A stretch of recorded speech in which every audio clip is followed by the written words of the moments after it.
అమ్మ మీనా, ఇప్పుడే నీ జాతకము పంతులు గారికి చూపించొచ్చాను.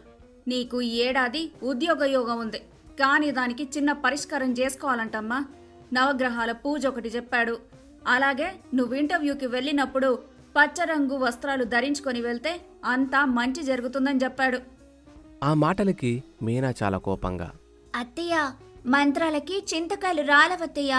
వెనకటి కాలంలో ఉండే మూఢనమ్మకాలతో ఉండకండి అత్తయ్య అంటూ కోపంగా వెళ్ళిపోతుంది. నేను చెప్పిన మాట నువ్వు ఎప్పుడు విన్నావని? ఆ మాటే వింటే ఎప్పుడో నువ్వు బాగుపడేదానివి. నువ్వు వినవులే అని అంటుంది. ఆ రోజు గడిచిపోతుంది. ఆ మరుసటి రోజు ఉదయం అత్తగారు పూజ చేసి ఇల్లు మొత్తం సాంబ్రాణి పొగ వేస్తూ ఉంటారు. దాన్ని చూసి కోడలు చాలా భయంతో, ఏమండి, ఫైర్ ఆఫీస్కి ఫోన్ చేయండి, ఇల్లు తగలబడిపోతుంది. ఓసై కోడలు పిల్ల, ఏంటే ఆ మాటలు? నేనిల్లు మొత్తం ధూపం సాంబ్రాణి వేస్తుంటే అలా అపశకునపు మాటలు మాట్లాడకూడదమ్మా.